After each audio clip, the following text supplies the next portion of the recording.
ส่องใจเรียวร้องตึงวันค่ำเจ้า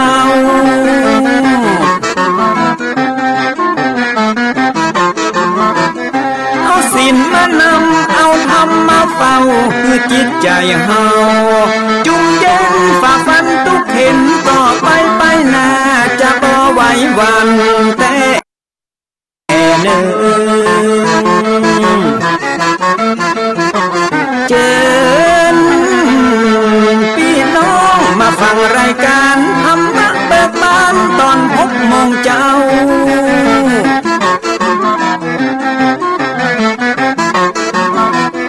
ฟังธรรมปืนเมืองอันเป็นแบบเบาท่านพระครูวิสิทธิ์ศิลาภรณ์ตั้งใจเจ้าคณะตำบลป่าแดดนอนในเจ้าอาวาสวัดฟังสิ่งคำตนนี้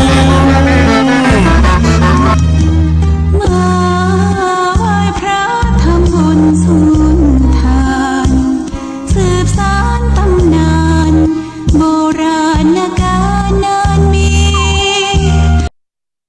วัดวังสิงห์คำอำเภอเมืองเชียงใหม่แห่งนี้และนาญาติโยมน้องพี่สามัคคีรวมทานร่วมทุนวัดวังสิงห์คำรู้กันทั่วคอนพระครูวิสิทธิ์ศิลาภรณ์เทศสอนให้พรเกื้อกูลเจ้าคณะตำบลป่าแดดหน่อเนื้อนาบุญเจริญพรญาติโยมคุณร่วมบุญร่วมแรงศรัทธาพระเจ้าทันใจคู่วัดวังสิงห์คำบารมีเลิศล้ำญาติโยมเลื่อมใสบูชาครูบาเจ้าศรีวิชัยให้พรมวลมิตรสิทธาพระประจำวันเกิดเสริมดวงชะตาให้อาหารปลาหน้าวัดสุขใจเชิญรวมบุญสงนามพระธาตุน้อมใจอภิวาทขอบุญสุขใจสุขกายไหว้พระขอพรองค์พระเจ้าทันใจหลวงพ่อประเสริฐเจริญพรอวยชัยให้ท่านสุขใจทั่วกัน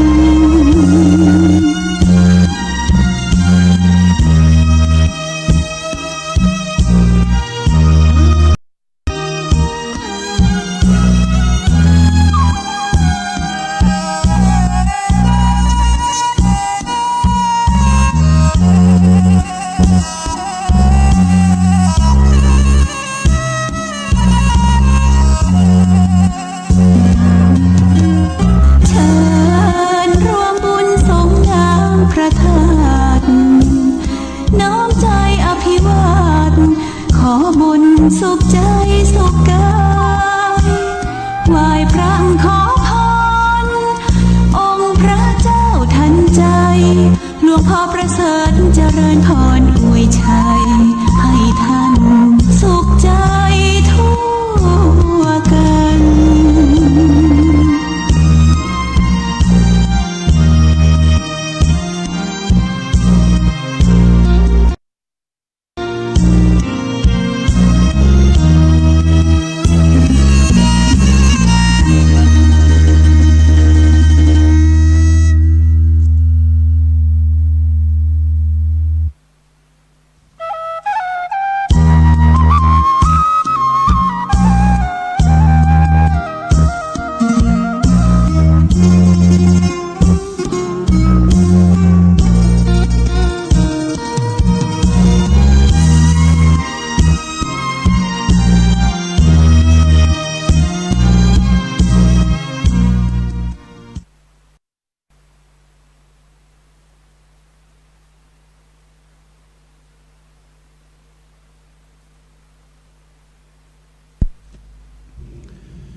ยกมือ10 นิ้ว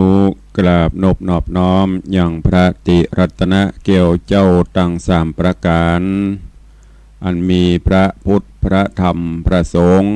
อันเป็นสรณะที่เปิ่งที่เคารพนับถืออันสูงสุดในชีวิตกราบคารวะแด่ไตรไวยสาปารมีธรรมพระมหาเถรานุเถระภิกขุสังฆะสามเณรเจ้าจุตนจุองค์ด้วยความเคารพเจริญสุขเจริญปอนญาติโยมสาธุชนพุทธบริษัทจินจองห้องวัดจุหนุ่มเท่าใจยิงขอน้อมต้อนรับทุกท่านเข้าสู่รายการมรดกธรรมกำเมืองต่างสถานีวิทยุวัดฝ่ายหินตำบลสุเทพอำเภอเมืองจังหวัดเชียงใหม่ส่งสัญญาณออกอากาศในระบบคลื่นความถี่ FM 104.50 เมกะเฮิรตซ์สถานีวิทยุวัดป่าแดงมหาวิหารตำบลสุเทพอำเภอเมืองจังหวัดเชียงใหม่ส่งสัญญาณออกอากาศในระบบคลื่นความถี่ FM 92.25 เมกะเฮิรตซ์สถานีวิทยุวัดหนองกายตำบลสันปะยางอำเภอแม่แตงจังหวัดเชียงใหม่ส่งสัญญาณออกอากาศในระบบคลื่นความถี่ FM 99.75 102.0 และ 89.25 เมกะเฮิรตซ์3คลื่น3สถานีของวัดหนองกายและสถานีวิทยุพระพุทธศาสนาจังหวัดเชียงไฮ้ส่งสัญญาณออกอากาศที่ดอยม่อนจำปีวัดพระแก้วจังหวัดเชียงไฮ้ในระบบคลื่นความถี่ FM 99.50 เมกะเฮิรตซ์ตลอดจนวิทยุออนไลน์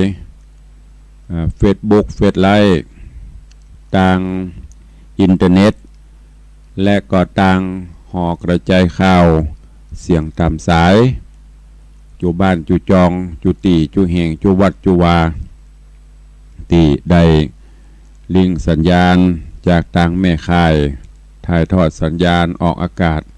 คือกับญาติโยมทั้งหลายได้รับฟังกันก็รายการนี้ดำเนินโดยอาตมภาพพระโควิสิทธิ์ศรีลาภรณ์เจ้าคณะตำบลป่าแดดเจ้าอาวาสวัดวังสิงคำตำบลป่าแดดอำเภอเมืองเชียงใหม่จังหวัดเชียงใหม่เป็นผู้ดำเนินรายการนำธรรมะปืนบ้านล้านนารักษาหีดห้อยมรดกธรรมกำเมืองมาเทศนาฮือญาติโยมทั้งหลายได้รับฟังกันเป็นประจำตั้งเชียงใหม่ตั้งลำปูนตั้งลำปางก็ฟังกันเมื่อเจ้าตั้งแต่เวลา6 โมงป่ายถึง7 โมงเจ้าโดยประมาณตั้งเชียงไฮ้ตั้งพะเยาบางส่วนที่ฟังสัญญาณจากวัดพระแก้วก็ฟังกันเมื่อค่ำยามคืนก็อนุโมทนาบุญเนอร์กับญาติธรรม FC แฟนรายการอีพ่ออีแม่ญาติธรรมทุกท่านที่ได้ให้กำลังใจติดตามรับฟังมาโดยตลอดบ่เต่าแต่นั้นได้มาเยี่ยมมาเยือนมาห่วมบุญกุศลมาแอวหากันถึงที่วัดวังสิงคำแล้วก็ได้โทรศัพท์เข้ามาให้กำลังใจกันก็มีก็ต้องอนุโมทนาบุญขอบพระคุณเด้อกับอีพ่ออีแม่ผู้มีใจบุญใจกุศลใจงามทุกท่านปะกันวันนี้ก็มาฟังกันต่อในเรื่องของนางนวลคำ ต่อจากตอนที่แล้วซึ่งในตอนที่แล้ว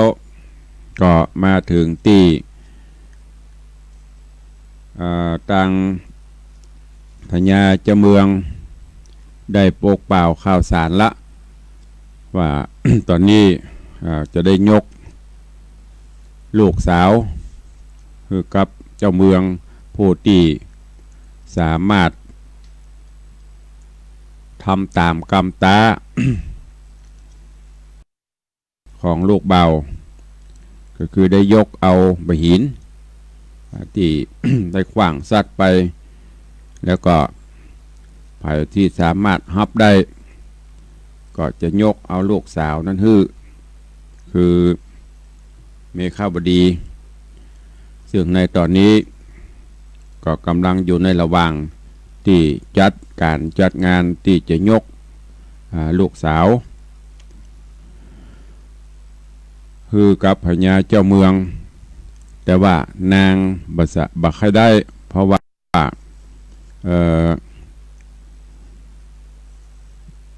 พญาวิเทหะเป็นผู้ที่รูปร่างหน้าตาก็บานละงูจะได้ก็จำเป็นต้องทำตามเพราะว่าเป็นอาชญาที่ป่อได้ออกปากไปแล้วและสำยิงเป็นเจ้าบ้านเจ้าเมืองก็บ่สามารถที่จะขัดกรรมขืนกรรมได้ก็จำเป็นต้องปฏิบัติจำเป็นต้องได้ทำตามคำสั่งกรรมที่ป่อไว้จากนั้นก็นางก็พอถึงเวลาครบถ้วน7 วันมาแล้วพญาวิเทหะก็ปาละไพร่ฟ้าเสนามาเพื่อที่จะมาฮับเอานวลคำนางนวลคำก็มาผาธนาเอาหากแม้นว่าบุญมาวาสนาทรงไผ่ที่เคยร่วมกันร่วมงานที่เคยได้ร่วมสุขร่วมทุกข์กันมาขอมาเอาข้าเจ้าไปกำเตอะ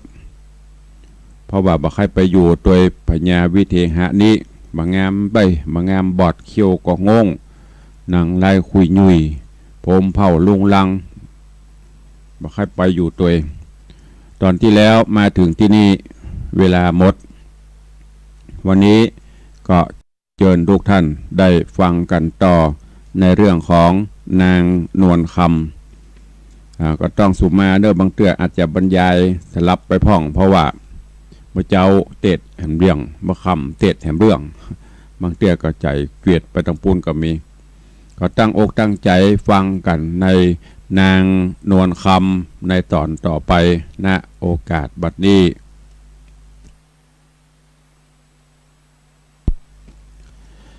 นะโม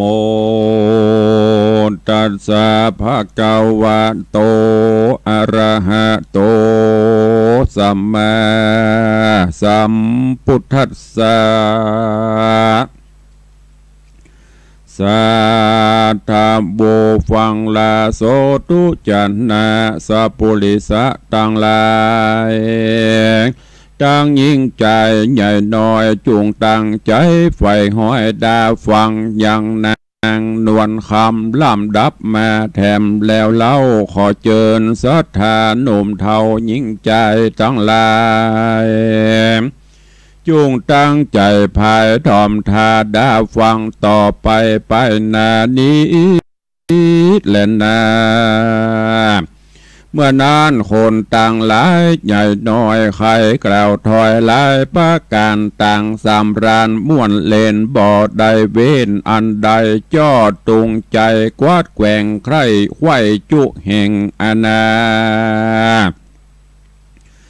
ตั้งจีนป่าเขาเล่ามีหมากเต่าเต็มแดนตั้งเข้าแตนเขาแคบเข้านมแปบสูนงาตั้งผ่านลาลูกไม้มีพร้อมไข่หลายอันตั้งหัวมันหัวเผือกตามใจเลือกเอากินปางพระภูมินเต้าไทยดาปล่อยใหญ่7 วันโคเนื้องนันสะเศร้าสะนันดาวอุนทยาต่าง3 ล้านจื่นโซไข่จูผู้ยิงใจก็หะมีหันและนากันยามดีมาหอดเต้าเจ้ายอดปลาก็ฮือคุณต่างตาแกวนใจดาแต่งใบเลียวปานย่างจุนจันก้ามากน้ำหอมหากลายออมน้ำแม่หอมไว้ทาเพื่อหดลูกลาหอมแปงให้ข้ามแดงอันใหญ่ฮือตั้งไว้กลางสะนามลินคำงามเข้ากายแวดโดยขา คำขาดแล้วฮือราชธิดากลิ่นกูเข้านั่งอยู่ไปในเจ้าห่อใจวิเตหราชญาสะอาดหรือจาก็ใครจะบอกกล่าวซึ่งจุมเต้าทั้งหลายตั้งตานายปู่ป่ามาพร้อมแน่หลวงลายยืนเรียงรายติดต่อเอาแนมหัวหอมหล่อลินคำเฮือบุญนำนอไทยโหดอาบควายระองน้ำไหลลงละลาดไหลบ่อขาดเป็นสายนางคิงภายเว้นเกี่ยวอาบควายแล้วกันยาน้ำไหลมาจะใจเต็มหม้อใหญ่ให้คามน้ำหอมนำนักแก่ล้นลงแผ่ไหลลามตามสะน้ำตีไก่หอมตลบควายอุญญาณหอมดวงบานดอกไม้ผสมใส่จุนจันลมปัดพันปัดวาดหอมถึงอากาศไปบนโยมหมู่คนเท่าแก่บ่เว้นแว่ยิงใจอันเป็นสายเผาเจือใจไฟเอือปิญาไหลกันมาติดต่อเอาน้ำลอรินคำก็มิหันแหละนะโสปานาสุลิโยลาจาส่วนพญาสุลิญราชฤทธิอาจลือไกล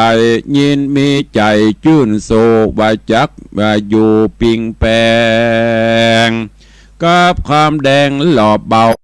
งามบ่อเศร้านวลคำได้กะตำอาภิเษกอดิเรกทุนควันบ่พัดพันบิดบางเตี้ยงสมดังอังพาธนามันก็ด่าฟังฟ้าถ้าลงเครื่องเตาอลังการมุกดาหารไข่แก้วเสือสอดเซลลายดี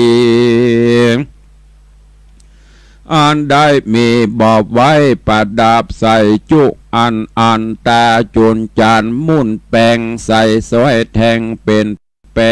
มันเยะแหล่ตัวเก่าว่างามแต่เล่าตนกูนางบุญโจหานแล้วบอกกลาดแกล้วปิญญายิ่งนาดนาหน่อยใหญ่เตียงมากไฟตนกูบ่จูแม่ห้างบ่ไฟอ้างไม้สาวเก้าจากเป่ายอดซอยงามจื่นจอยนวลคำกูได้กำไว้จอดจักหนีลอดหรือมีเจ้าปุรีสุริญราชคณิงขวาดเวโวนประดับตนบอดจาแล้วอยู่ทายามดีก็มีหันและนาส่วนนางนอนเดานวลคำบ่อนี้กำแห่งปอตุกป้านปอหอระทายก็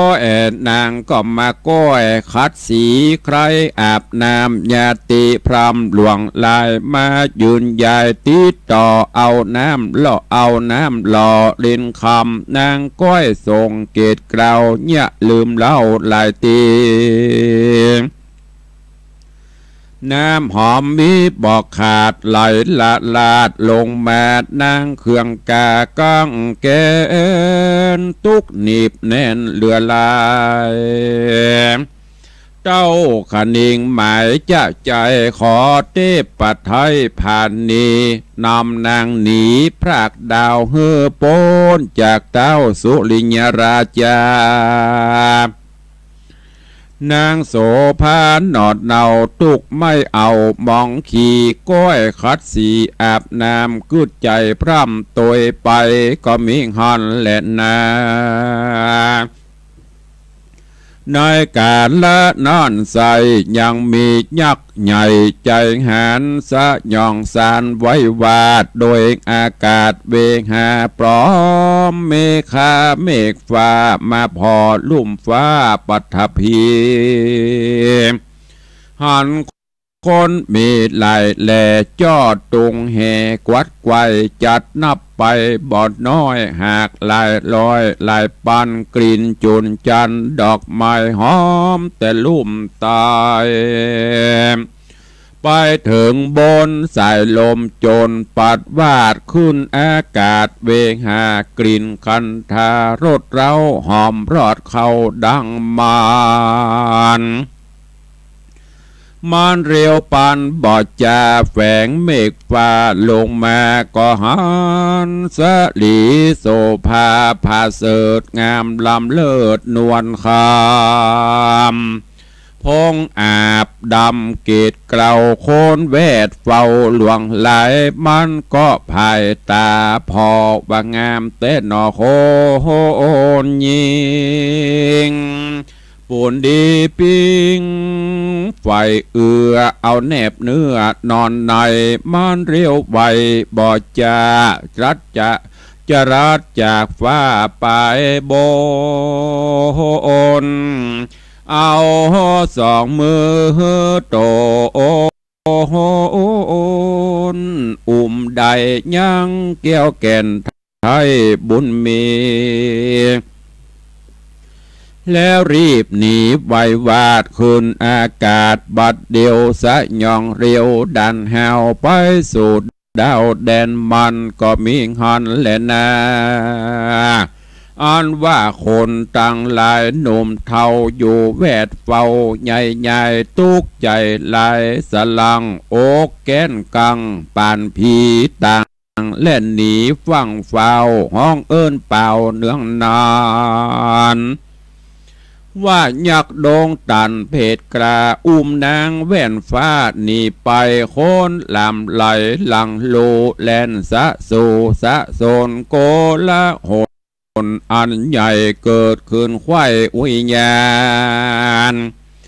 ส่วนคุณใจหันปีเก้าคือว่าเจ้าพีมะเสนาและพญาสุริญราชโคดห้าวหาดปันไฟสะย่องไปบ่จ้าบ่ลำกว่าปันวาก็ต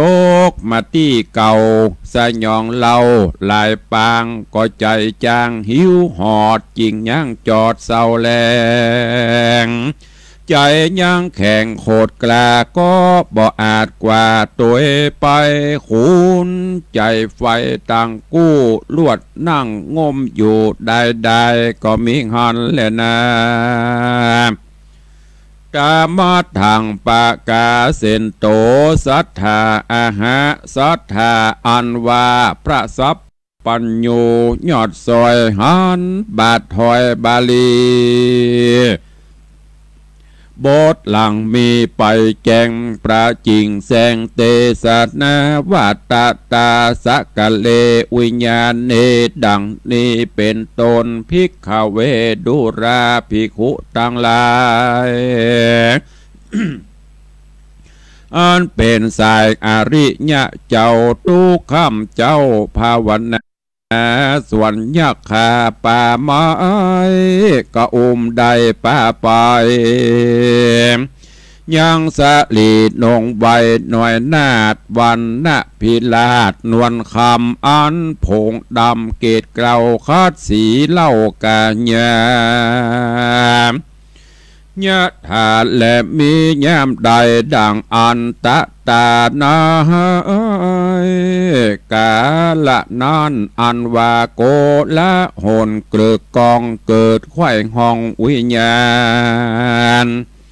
สุขสำราญก่อนกี่ก็หลีกลีกลับหายคนตั้งหลายมวลหมู่ก้าอันอยู่วิญญาณกูเต้าผู้บานโดนปอดนางเกี่ยวหนอบมันดาพีมะเสนาผู้เบาเถิงตังเท่าตานาเสนาลายอำมาตย์ปัจจานราชคนในต่างอาลัยห้องให้เสียดาย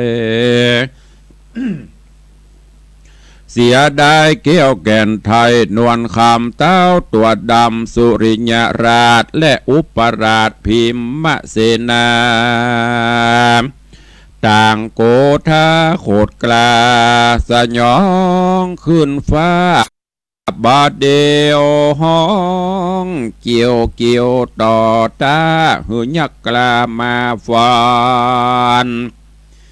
ยักบอบผ่านปอกไว้บดตอบสายจาเลวพับตาเดียวหลีกหนีกว่าอยู่ขอบฟ้าสุดตาพี่มาเสดนาผู้ปี้หน้าบอกกรีมองผ่านบ่อาจสานไล่ใดตั้งเต้าไทยมิถิลาคือพญาสุริยราชก็บ่อาจโดยตานจริงเอากันปอกเต้าลงที่เก่าปัทภี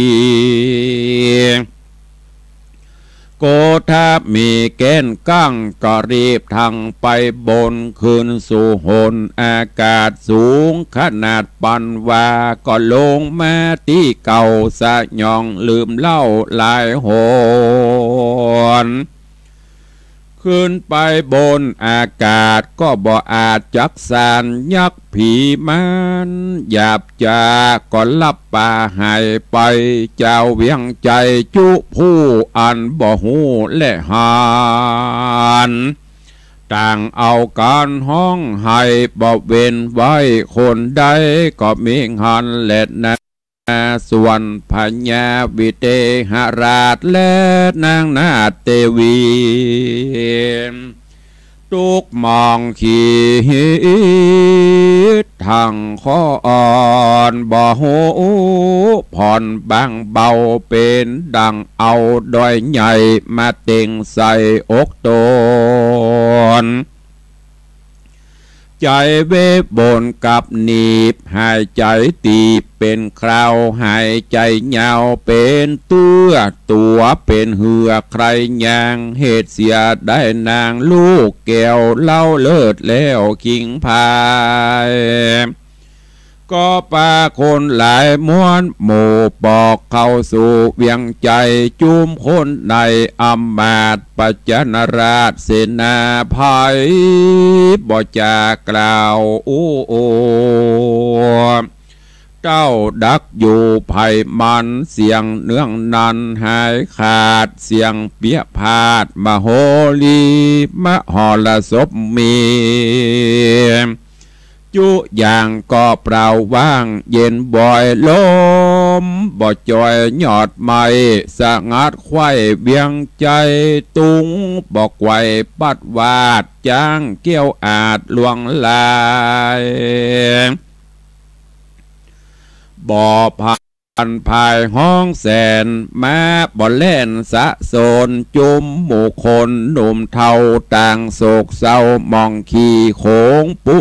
รีใหญ่กว่าอ่าง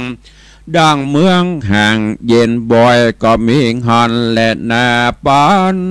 ดังพญาสุริยราชได้กล้าเสียนางมือกำกลางตัวเก่านั่งจดเบาเงามองทุกถมทองทางคอนบ้าบู้ฮ้อนปานไฟความสุขใจก่อนกี่ก็ลาบลี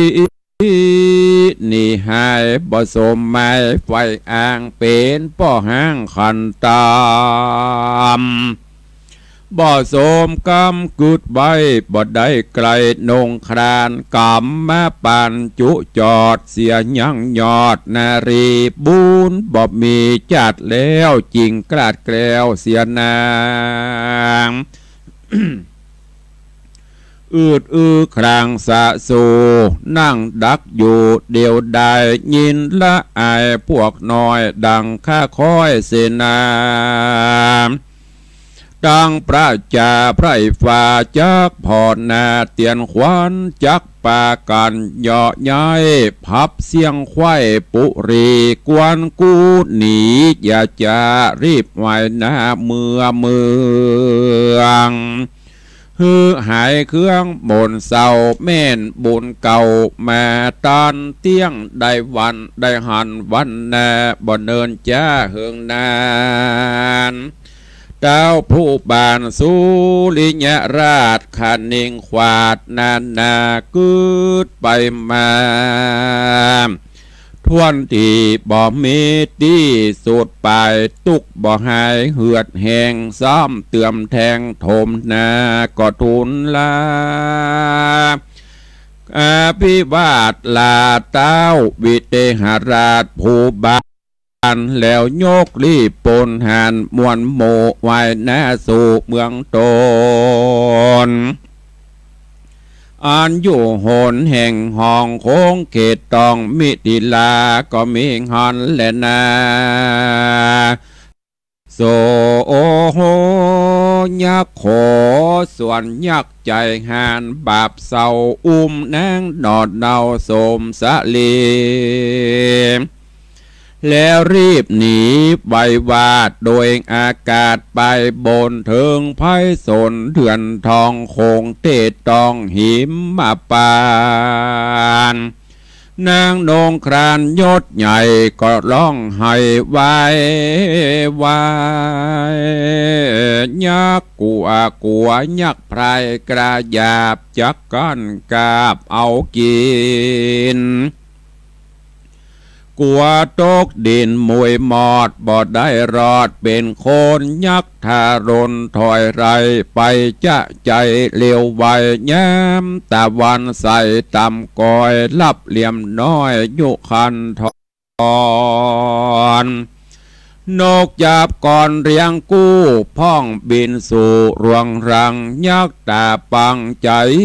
หยาบห้อนสลาบกาญา ดังไฟแม้อยู่ไกลฮ้อนเอาไม้เลือใจก็เร็วไว้วาดจากอากาศไปบนลงไพศนปากกว้างลวดปั่นกว้างเววาพิจารณาคืนล่องบ่หูจ้องต่างเตียวลงดงเขียวเถื่อนทองนางก็มาห้องวาวายยักษ์ผีพรายปุ้มใหญ่แม่นห้อนไม่ปานใดก็อดใจไว้บ่ปล่อยได้ยังนางดังตาฟังด้านสอดบ่แจ้งรอดแดนดงมันก็ลงไต่เต่าเข้าเขตป้อเจ้าละสิตนถ้ารงสินดีสะอาดจบฉลาดกองธรรมยักษ์แนะนำน้อยใหญ่กลัวเสียงควายดงดานเจ้าทะลงญาณตนวิเศษอยู่ในเขตดงขวางได้ยินนางได้ยินเสียงนางร้องไห้ดังมาลอดไกศาลายินสั่งกาแต่เล่าจริงถือเอาไม่เต้าเตรียมใจรีบเลี้ยวไวกราบรากออกไปจากศาลาก็หันยักขาหยับจ้านอนลายิงรามจิงห้องถามเทคสวาดยักห้าวหาดกลัวตายสันระสายสัตลังรีบหยอบนั่งวางนางยกมือวางตั้งเกลาไว้ยังเจ้าละสีแล้วก็หนีเข้าป่าบ่ได้จ้าบัดเดียวก็มีหันแหละนาตีนั้นเจ้าราศีโตนบุญกว้างใจไฟอังคุณแน่ก็เข้าไปหาที่ไกลนางนอไทยนวลคำแล้วไขกำถามทีหูตี้ตั้งมาบ้านนางอยู่ปลาเตตตองโคงเขตห้องเมืองใดจุงจักไข่กล่าวอูฮือเฮาหูขี้ญา สันได้จะยักเท่าป่ามาป่าเศร้าโด่งตานหรือตัวมันไปพรากเอามาจากเมืองใดสายวงใหญ่พ่อแม่มีชื่อแต่ว่าสังจาจงใครจะบอก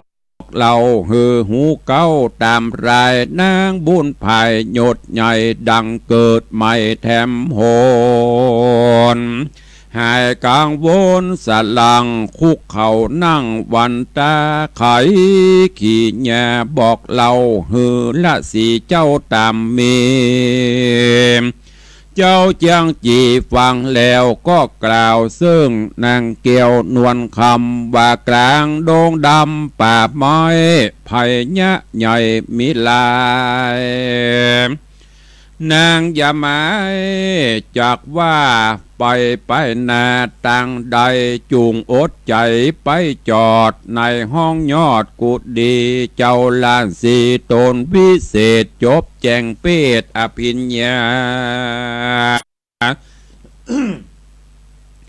ก็เนรมิตศาลาตั้งไว้ที่จิมไกลอาสะรมฮือสะลีอุดมกลิ่นกูได้เข้าไปอยู่ภายในก็มีหันแลนาตาฮะโตโอโหปาทายะแรกแต่นั่นไปนานางนอดลานวลคำ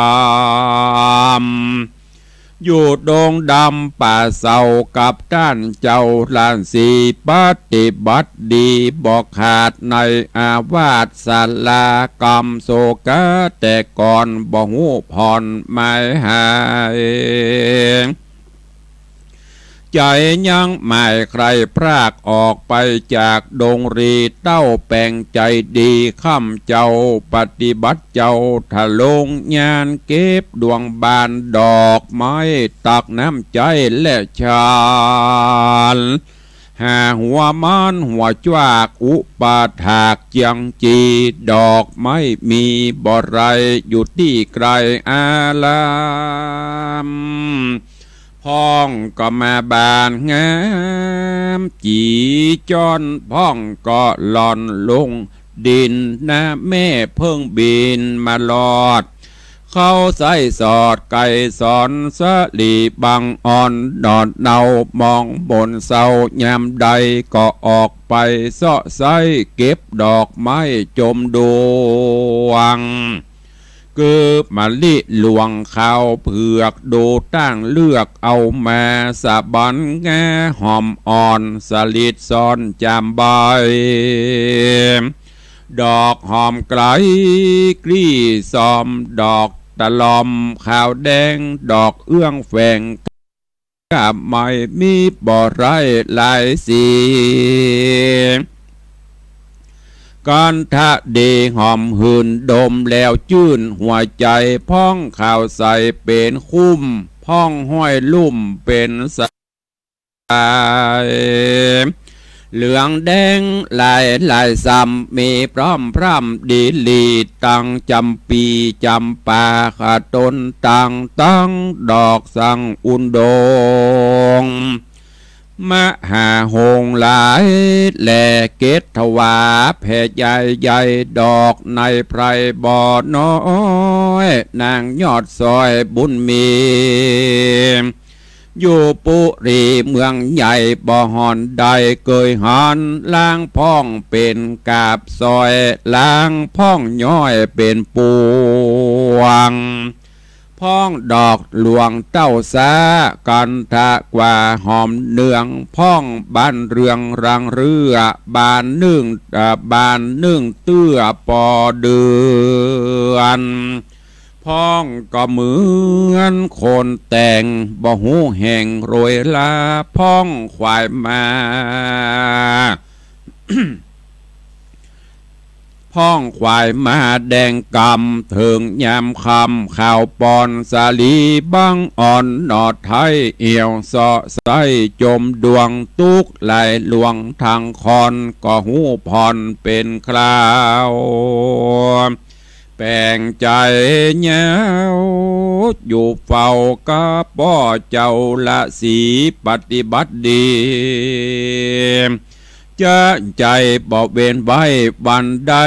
ก็มีหันแลนนา ดีเนจักวันนาจะฮอดถึงสองยอดบุญนาคือสุระเมฆาปีเก่าได้เป็นเจ้าผาปาลามีราชญางามอาจชื่อนางนาถเมฆวดีเจ้าบุญมีผูดนองได้นั่งห้องเป็นอุปราชาในปาลาเมืองกวางมีชื่ออ่างบาพันธุมตินกร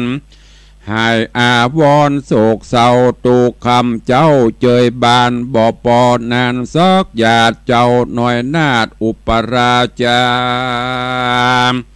ก็พาธานาใครสอดไปพับจอดเบียงใจตั้งไปในไปนอกพับดาวขอกสีมาถึงปาลาต่างดาวอันอยู่ดาวแดนไกลจริงจะไขบอกเล่ากับพี่เจ้าตามมีเจ้าปุลีตนพี่ใจบอกกรีจมบาน ยิ่งจะหวานตันต่อว่าดูแลน้องนอสายตาสองเล่าลาปีน้องได้พระห้องเมืองตนเข้าไปโซนป่าไม้นับอ่านได้หลายปียิ่งได้หนีละพรากออกมาจากดงตันบุญมาตันจากจ้องได้นั่งห้องห่อใจบ่มีวงใหญ่พ่อแม่เต้ามีแต่สองราสันได้จาน้องเกี่ยวมักใครเอวเมืองไกลขอใส่ใจน้องลาอย่าได้ว่าจักนี้ขอสะเวยสีบอกขาดนายภาษาหอจันกันน้องผ่านละพรากออกไปจากปุรีปี้เตื้อปี้ก็เตี้ยงมีโศกเศร้าจุค่ำเจ้าแรงงายน้องอย่าหมายจักว่าอย่าได้ว่าจักไปขออดใจอยู่สร้างเมืองมิ่งกวางเราราแดดต้นนาเมื่อนั้นอุปราชาน้องเนาก็ตอบพี่เจ้าบุญเรื่องว่าข้ายินเครื่องบ่แล้วใครออกแอวสะแวงหาฟังคำจ่าไพร่หน่อยบ่าเขากล่าวถอยสันใดเขาสุขใจข้ามเจ้าหรือมนเศร้ามองขี เขายินดีตัวนาหรือด่าว่าเตียนควันกันหูหันแจงที่สุดเสียงตีสังกาก็จักบอกมาบอกเล่าเฮือแก่พี่เจ้าตามมีอันหนึ่งข้าใครหนีจากห้องไปสู่ต้องแดนไกลเขตเบียงใจต่างดาวเพื่อฟังข่าวขี่ยาบัดเต้านานาต่างใครเขากุดให้หรือดีเจ้าปุรีไพร่ไต่ฮอนเดือดไม่มองผ่านหรือสำราญจื่นจอยตั้งใหญ่น้อยยิ่งใจการข้าผ่านภายเตียวไต่ควายเมืองน้อยใหญ่แดนไกลก็จักเรียวไวปีกบอกหมายหน้าออกคืนมาเล่นนา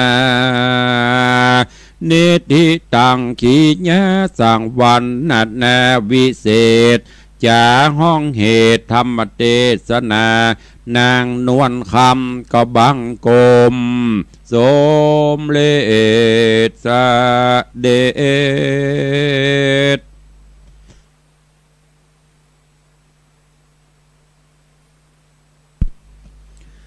ก็ฟังกันจบไปแถมตอนหนึ่งในเรื่องของนางนวลคำตีได้น้อมนำมาเทศนาฮือญาติโยมทั้งหลายได้รับฟังกันจบไปในตอนนี้นวลคำก็ได้หลุดลอดจากเงื้อมมือของพญาวิเทหราชแล้วก็ปุ่นยักมาหย่ำไปแหมกรรมไปตกอยู่ปุ่นในป่าตีอาสโลมของพ่อฤาษีตอนนี้พ่อฤาษีก็ได้จุบเลี้ยงแล้วก็เนรมิตปัณณศาลาฮื้อนวลคำได้อยู่นวลคำก็รู้สึกดีใจแล้วก็ปฏิบัติปัดปูพ่อฤาษีตีในป่าเขาลำเนาภัยย้อนกล่าวถึงอย่างสองกุมารคือสุระเมฆะและทัสสะวระหลังจากที่ได้เป็นเจ้าบ้านเจ้าเมืองมีความสุขบานบั่นใจมาแล้วทัสสะวระอันเป็นน้องก็ขอลากะปี สุระเมฆะเพื่อที่จะออกแสวงหาความสุขทั้งนอกพ่องไปเอี่ยวพอบ้านพอเมืองไปเอี่ยวพอป่าพอไผ่ไม้ป่าไม้ไผ่สนพ่องต่างปีอ้ายคือสุระเมฆะก็ห้ามปรามว่าน้องเฮ้ยเฮากำลังมีความสุขความบานบั่นใจอยู่โดยอ้ายโดยปีนี้กำลังม่วนกันจะไปอย่างเตื้อต่างน้องก็บอกว่าปีเฮ้ยที่จะไปนี้หนึ่งก็คือเพื่อที่จะไปเอี่ยวพอนอกบ้านนอกเมืองว่าเจ้าบ้านเจ้าเมืองมีความสวามีภักต่อเฮากอสรรเสริญเยินยออย่างพ่องไปพ่อเขาเดือดร้อนอย่างพ่องสองเพื่อไปพอต่างบ้านต่างเมืองตัวพอว่าต่างบ้านต่างเมืองเปิ้นมีใจกึดอย่างกับเฮาจะมาลบมาภาพเฮากาจะได้กาถ้าพอใกล้พอยันได้อย่างเรียบร้อยได้ทราบข่าวหูข่าวอย่างแล้วก็จะปีกมาบอกฮือเจ้าปี้ส่วนตังสุระเมฆะก็พิจารณาแล้วก็จำเป็นต้องอนุญาตป่งปันคือกับน้องคือทัสสะวระกุมารคือออกจากบ้านไปออกจากเมืองไปตามวัตถุประสงค์เรื่องราวจักเป็นจะได้ก้อยติดตามฟังกันในตอนต่อไปเนอะวันนี้ ก็ขอโป่งวางไว้แต่เพียงเต้าอี้ก่อนที่จะได้เปิดหน้าไมค์อูจารายงานผลการรับฟังนั่นขอกราบขอบพระคุณในเมตตาปารมีธรรมของท่านผู้อำนวยการทุกสถานีเนอะ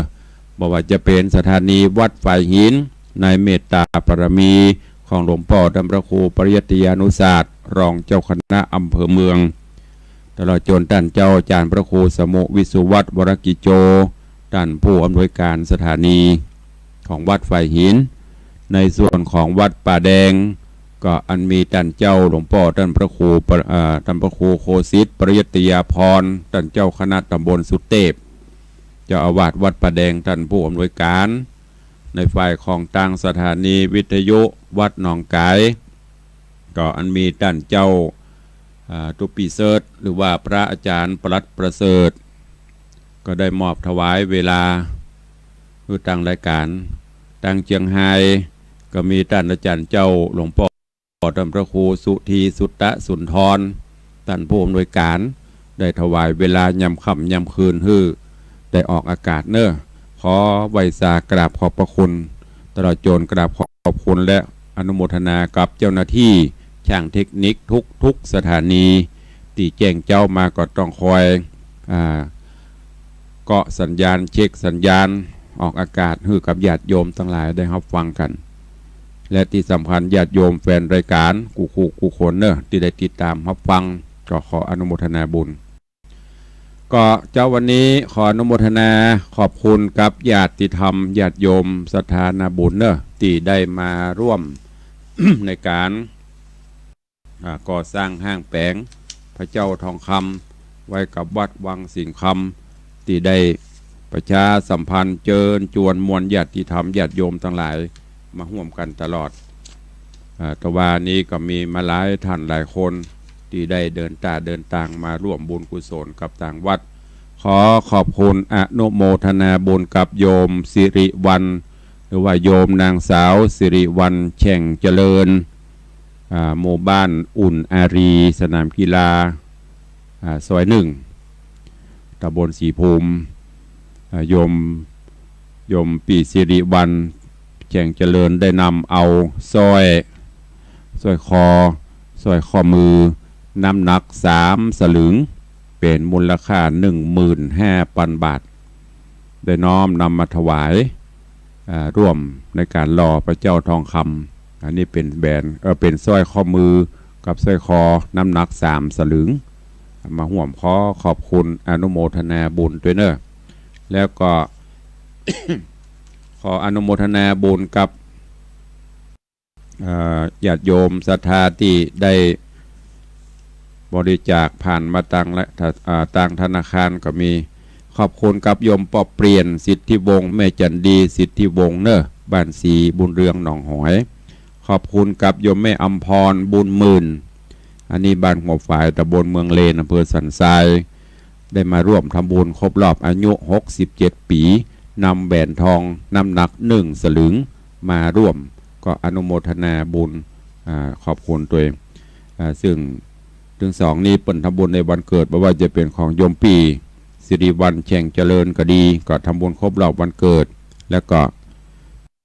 โยมแม่อำพรบุญหมื่นก็ทำบุญครบรอบวันเกิดเช่นเดียวกันเนอะขอบคุณครับคุณโยมอนุมาตแสนคำลือบ้านหนองก้นครุนี่ก็มาร่วมบุญกุศลด้วยกันขอบคุณกับแม่อุ้ยจันจันทรนายณรงค์เดชนางทองเหรียญจันทรก็มาร่วมโมทนาบุญตัวเองขอบคุณกับแม่ติ๊บพงคำแดงบ้านหัวดงขัวมงสระปีเนอะก็ขอบคุณทุกท่านตัวเองขอประชาสัมพันธ์ข่าวสารงานบุญกุศลการพระราชทานเพลิงศพที่วัดผาบ่องเนอะวันที่6 7 8 9ก็จะมีงานวันที่9เป็นพระราชทานเพลิงก็เชิญไปร่วมกันแล้วก็งานทำบุญครบรอบ100 วันการบรณกรรมของหลวงปู่พระมงคลสิริหรือครูบาอินคำอดีตเจ้าวาดวัดใจสถานพุทธเจดีย์9 ยอดอำเภอสระปีวันที่15 16 17 มีนาเนอะเชิญไปร่วมบุญกุศลด้วยกันได้รายการใครจะอู้จะจะจ่าแจ้งผลการรับฟังหรือจะร่วมโมทนาบุญกับตุลุงเข้ามาได้เนอะ081 783 6540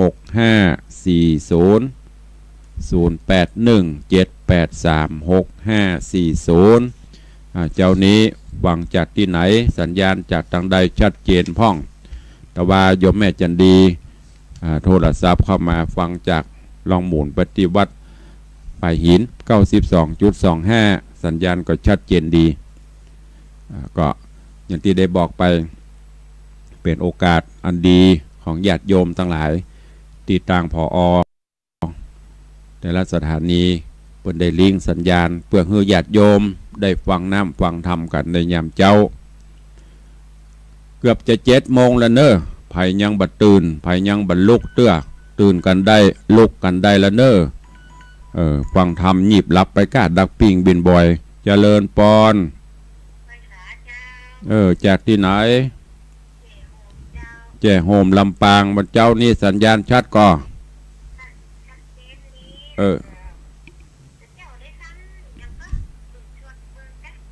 มาเจ้าจะเป็นสวดเบิกเนอะ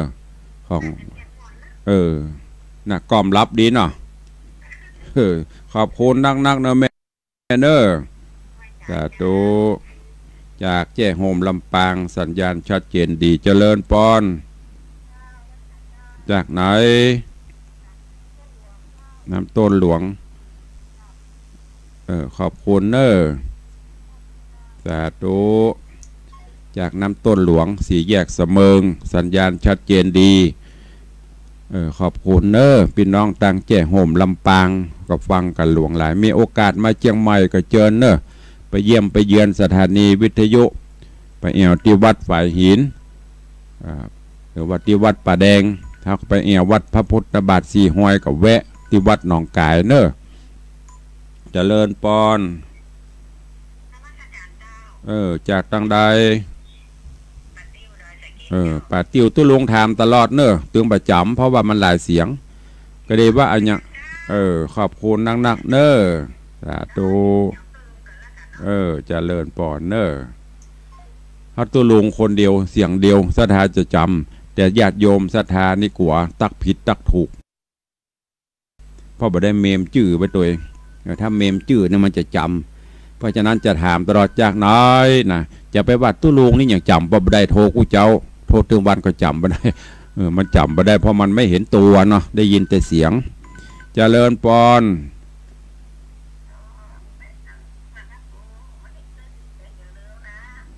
อย่างวันที่16คืนวันที่16อีแม่ยังลืมคืนวันที่16เปิ้นเตะคืนวันที่16วันที่17วันสุดท้ายตัวเก่าบอกเขาเปิ้นตัวเก่ายังลืมคนแจ้งข่าวยังงงเปิ้นมีวันที่15 16 17เปิ้นประกาศตะกี้โลก็ประกาศตะกี้ละเตะคืนวันที่17คืนวันที่16 17มันไงเปิ้นสวดมนต์ขอบคุณเนอะแม่บุญปันจำยังผิดนั่นเจริญปอนจากไหนยังดาวบ้านอย่างป่อต่งเข้าพวงเนาะสัญญาณชัดก่อมันเป็นตะคลื่นอากาศป่ะเนาะบางเตื้อก็ชัดควรถ้าจะกั้นก็หาขอบคุณนะปอนสาธุจากต่งเข้าพวงคงตังเหนือนี่คงจะรับสัญญาณจากวัดหนองกายบางวันมันก็ชัดเนาะบางวันมันก็อาจจะมีเพราะว่าเป็นคลื่นอากาศเนอะญาติโยมทั้งหลายเนอะเพราะมันไม่ใช่เหมือนสายเนาะมาเหลือสายโทรศัพท์บางเตื้อยังคัดหายอันนี้ไปตามคลื่นอากาศอาจจะมีพ่องเนอะก็ตั้งสถานีเพิ่นก็จะพยายามปรับปรุงเนอะเอาแล้วเนาะไปพอไปเวลาหมดเวลาแล้วเนาะก็ขอนำรายการจากอีป่อยแม่ญาติโยมศรัทธาไปก่อนเนอะลูกเนอะลูกไผยังบ่ลูกเนอะ7 โมงแล้วไปเสาะว่าหากินได้แล้วเนอะนำรายการจากไปก่อนเนอะก็เดี๋ยวก็ตั้งขึ้นของวัดหัวฝ่าวัดฝ่ายหินกับวัดป่าแดงกับไปฟังรายการธรรมะเพื่อประชาชนรายการเสียงจากชุมชนป่าแดงจากท่านเจ้าพระครูธีระสุตตพจน์และก็ท่านพระครูสังฆบริหารธรรมนูญส่วนทางวัดหนองกายก็เข้าสู่ภาวะปกติของสถานีตามผังรายการเนอะอยู่ดีมีสุขเหมือนกันจูตนจูองจูผู้จูคนจัตตารโอธรรมาวัตันติอายุวันโนสุขังปลัง